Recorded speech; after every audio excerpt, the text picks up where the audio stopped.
Hello and welcome to this edition of Business Now here on Zodiak. My name is Banda. In this edition of Business Now, we have an exclusive with the recently elected Surveyors Institute of Malawi President, Namonde. Welcome to the show. Thank you very much.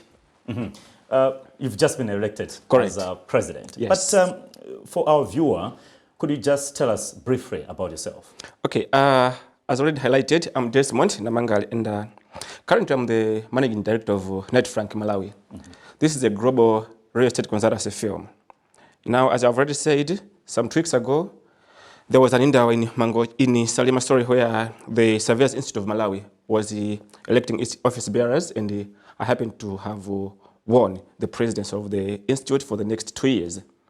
Yeah. What is the vision like after taking over the mentorship of this professional body? Well, this is the professional body that deals with the built environment. We have the professionals from the land economy, the land surveyors, as well as the quantity surveyors. Now, SIM is there to regulate the practice of these professionals through their boards. So our vision is to put together all these professions to work under one group, because our profession is kind of different, but professionally we have the same goal. So the aim is to bring that goal to inculcate in these 3 professional bodies. Mind you, the built environment is consisted of different players and stakeholders. So we need to make the playing field leveled so that we speak the same language in as far as the built environment is concerned. You have mentioned 2 words for our novice viewer. When you say SIM, you are referring to the Surveyors Institute of Malawi, yes. Okay. And yes. Of course, the built environment, this is...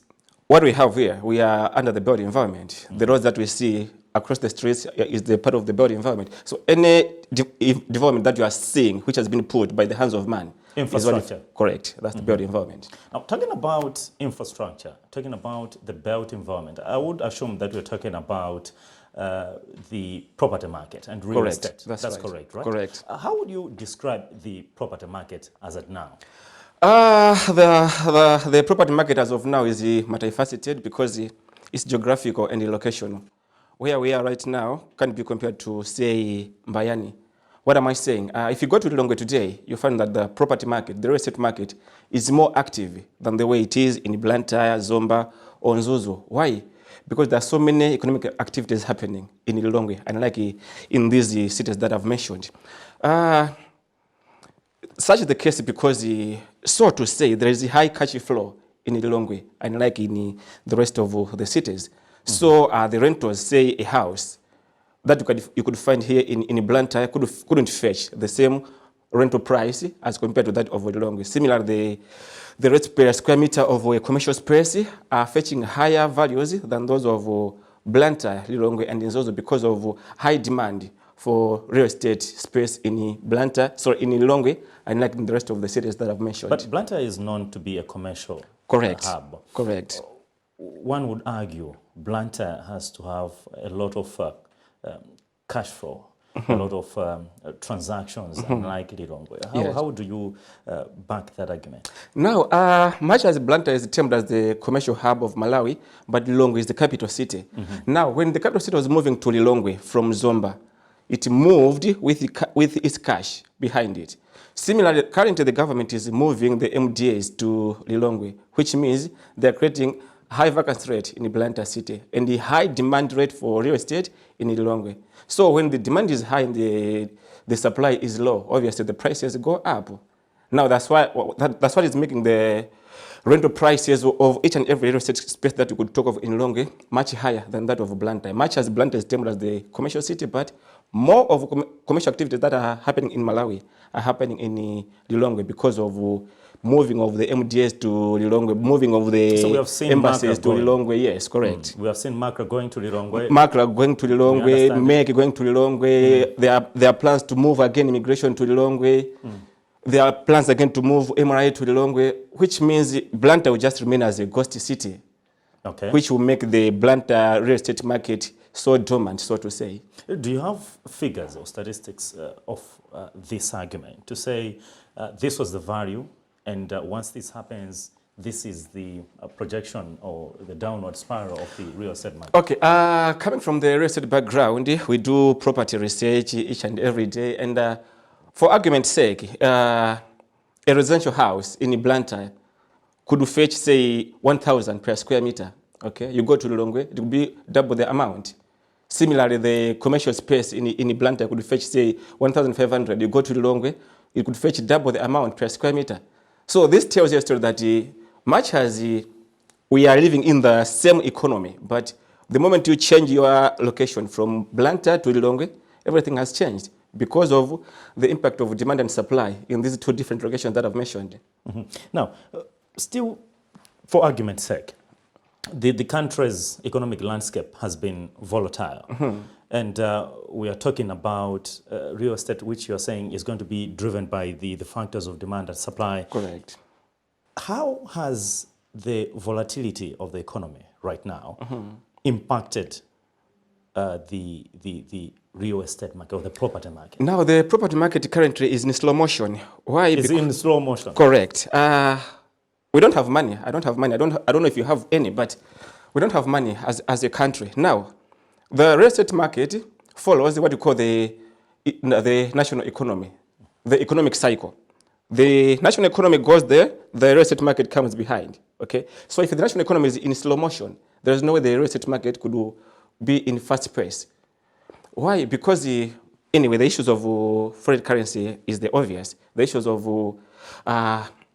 fuel is the obvious. Our silos have run out of maize. Now, these are the factors that drive our economy.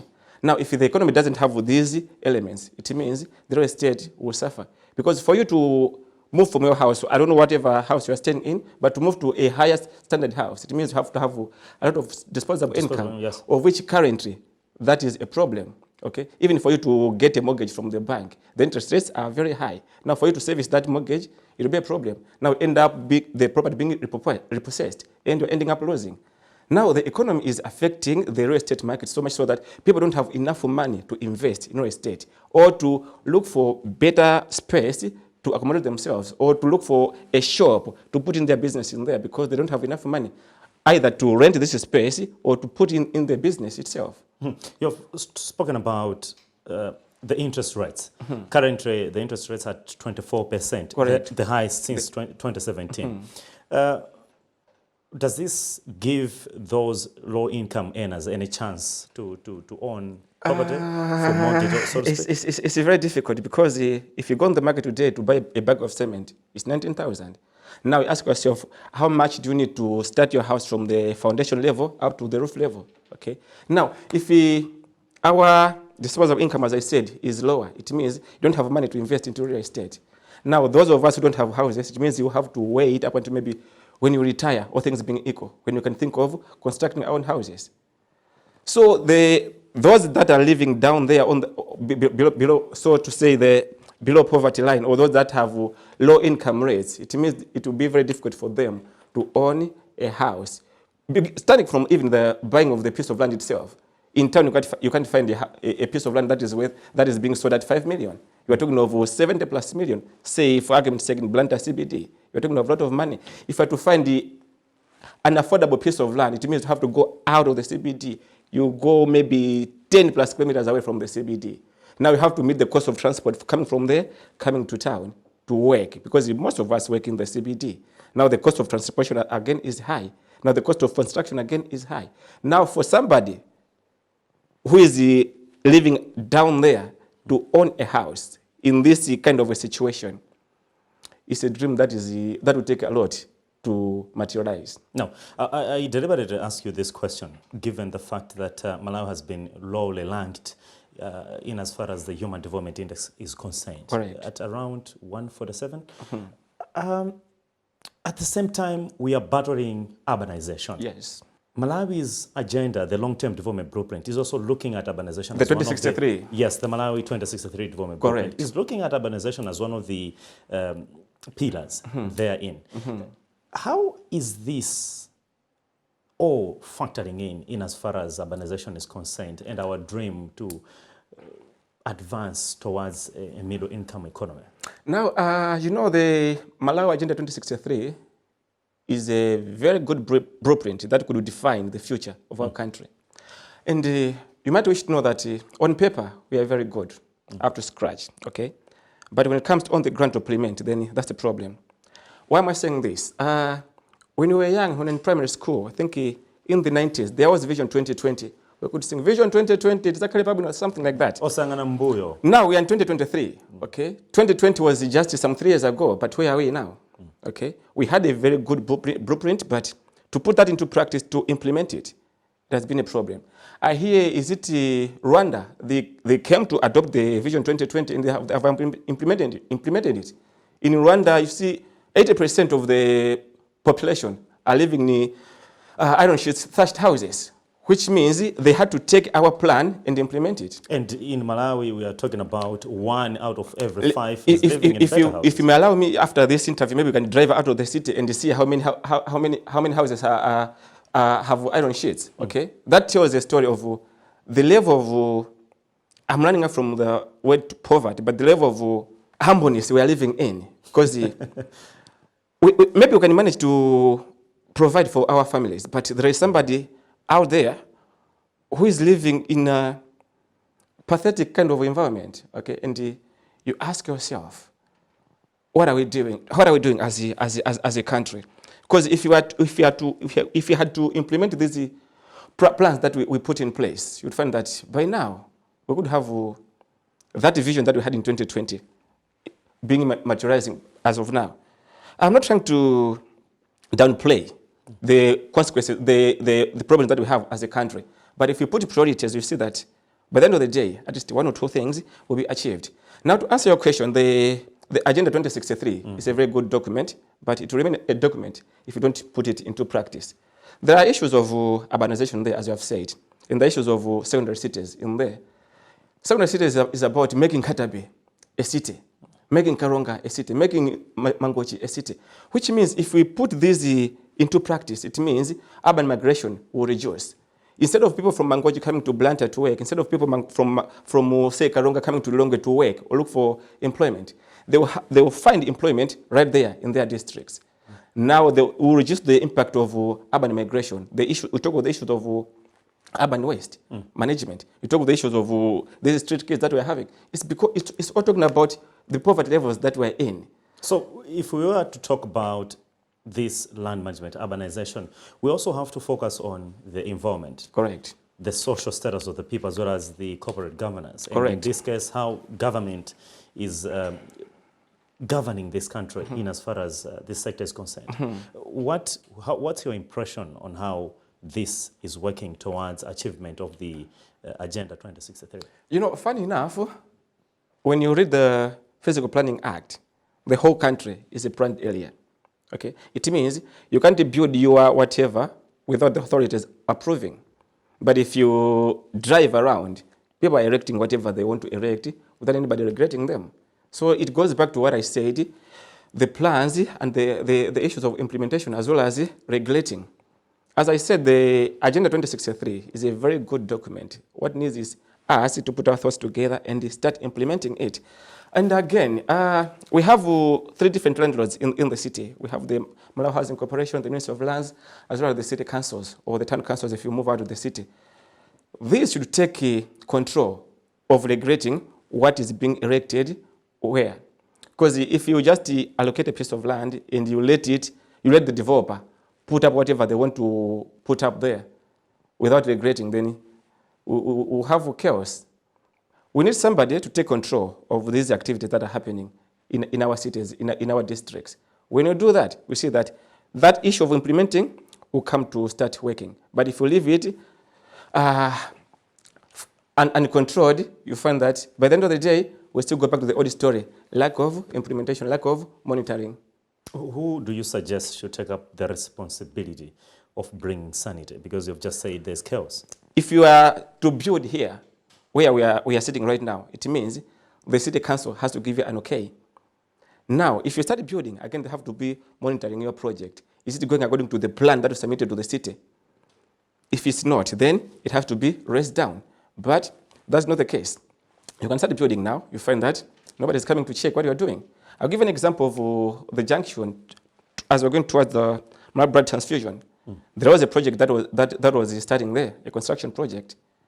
It's a swampy land, but whatever happened, the land was allocated. Okay, and moving forward, somebody saw it that no, this is not right. He went to the court to get an injunction. As I speak now, the project has been stopped, but that land was allocated for development.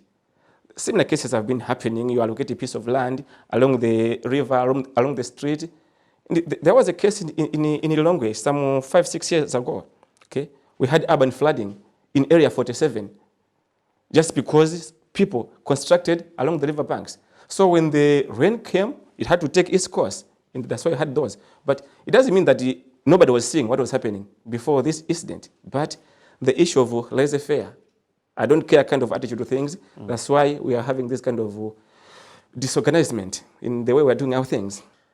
You're watching Business Now exclusive here on Zodiac. My name is Alex Banda. My guest in this exclusive is Desmond Namangale. He is the current SIM, or Surveyors Institute of Malawi president, and he is also the managing director of Knight Frank Malawi. We are discussing the property market, the prospects, and of course, what the country's economy means to the real estate.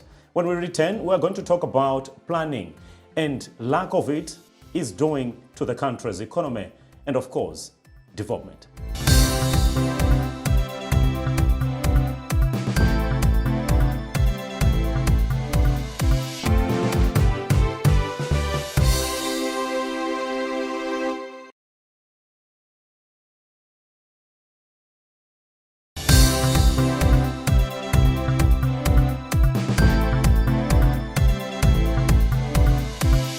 Welcome back to Business Now exclusive. My guest in the show today is Desmond Namangale. He is the managing director of Knight Frank Malawi and the current SIM president. That is the Surveyors Institute of Malawi. We are discussing the property market.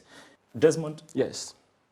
We were talking before the break about planning. You have described this as chaotic. Now, this obviously, the unplanned settlement, yes, thereof given urbanization. Do you see Malawi achieving its first year implementation plan being achieved in the next 10 years as we're counting on? MIP1, thank you very much. It's 50-50 because as I said, on paper we are very good. But we have 7 years remaining to achieve the MIP1, okay? Which means we have to start working now. Now, looking to the future, in the next 2 years, we'll be going to elections, okay? And the first 2 years after elections, the politicians, because whatever we do, we are led by the politicians. They have to look at implementing what they promised in their campaign. In the next 2 years, again, we'll be going back to campaign thing.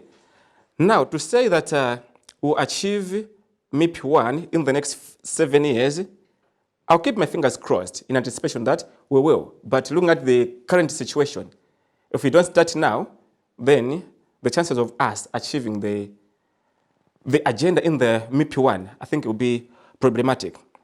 Without being a doubting Thomas, let me approach the Minister of Lands.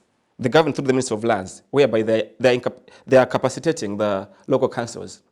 Now, these are the officials that we need in the district to spearhead the implementation of the urbanization pillar. Now, if we are going this direction, it means we know where we are going. But what we need is all our effort to achieve this. If we don't, if we take a lot of time to make noise other than to implement, then we'll have problems. But I'm keeping my fingers crossed, as I said, that we'll achieve, but we have to start implementing now. Now, we've spoken about laws. What other policies are there that are, of course, driving this kind of sector as of now? Now, we have the physical planning law, as I said, which is self-explanatory, and there are policies guiding that. But the problem is the implementation, as we said.